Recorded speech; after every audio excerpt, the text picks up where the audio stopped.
understand why the Hulk doesn't advertise for Marvel more. He's basically one big banner.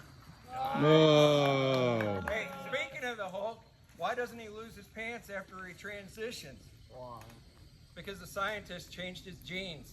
Oh, wow. So where do pirates get their hooks? Where? Second-hand stores. Oh, my. Why do they call them pirates? I don't know. Because they are. That's a good one.